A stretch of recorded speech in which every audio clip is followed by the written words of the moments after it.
Dear Mr. President, distinguished guests, and above all, people of Kenya, I stand here before you, deeply honored by the privilege that Kenya, a proud and powerful nation of the African continent, has bestowed upon me to address the Kenyan people on behalf of the people of Slovenia.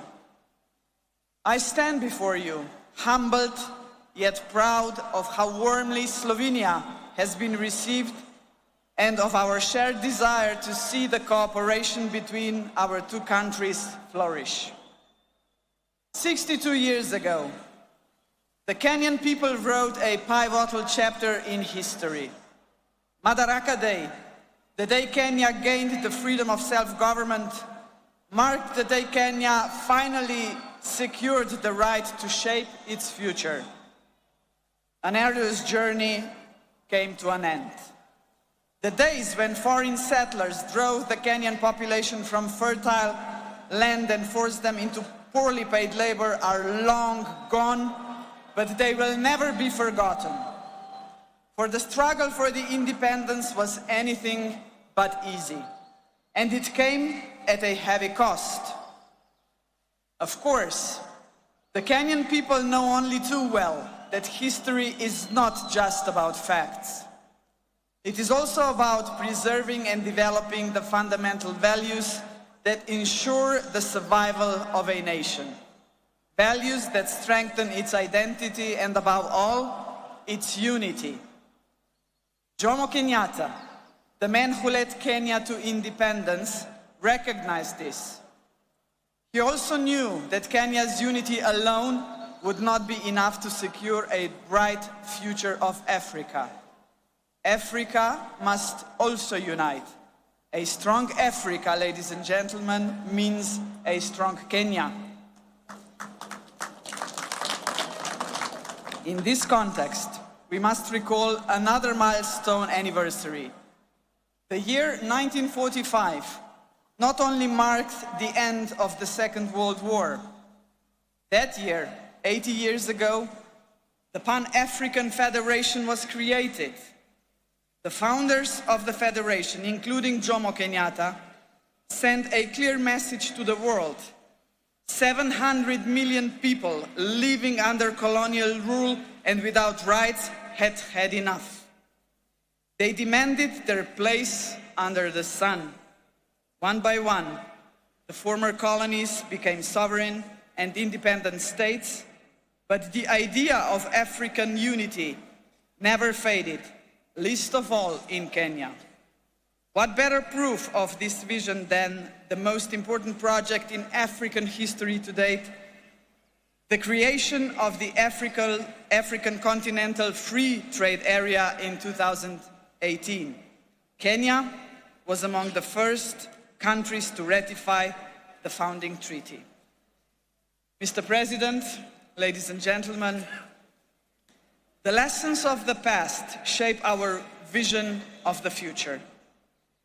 In the 1960s, the world experienced a wave of decolonization.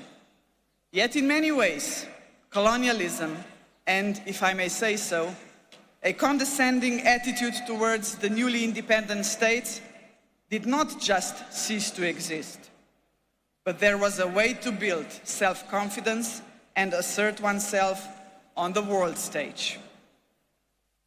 My generation, ladies and gentlemen, grew up in former Yugoslavia.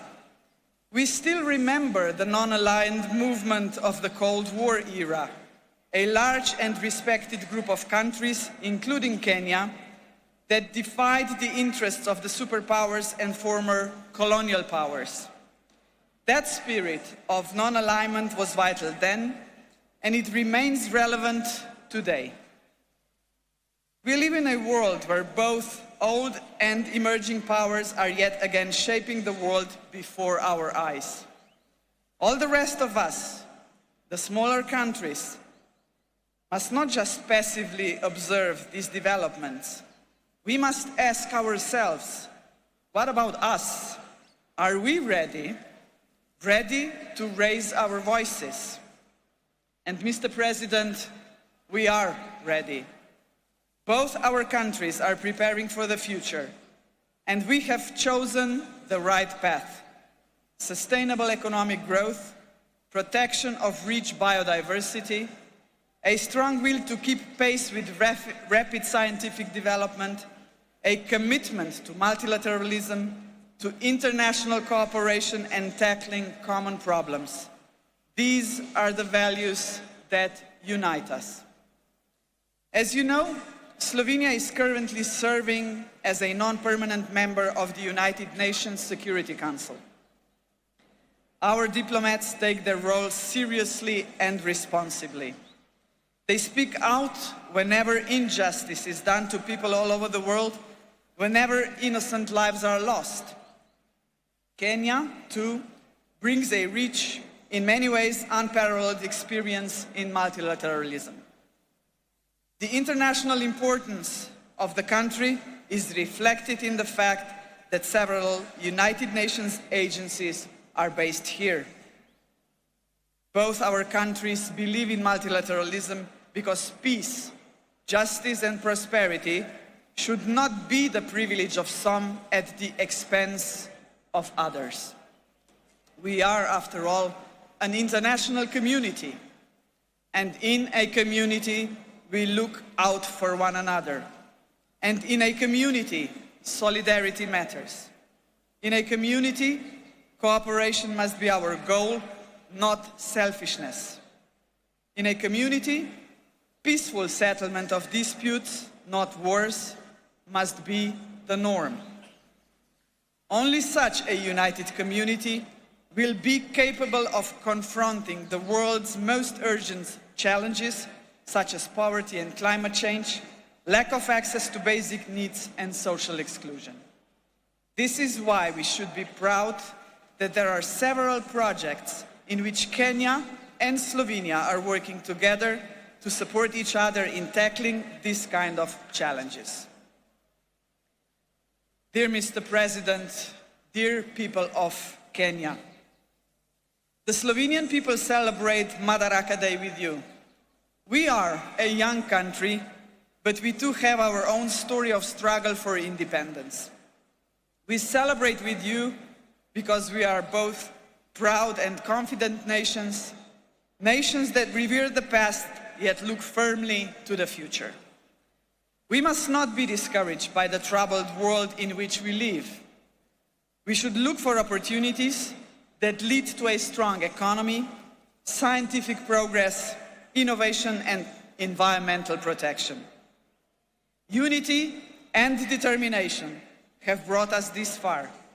They will take us even further. As late Kenyan and African literature giant Ngugi wa Thiong'o had said in his Dreams in a Time of War, believe in yourself is more important than endless worries of what others think of you. Value yourself and others will value you. Validation is best that comes from within. Happy Madaraka Day. Asante sana.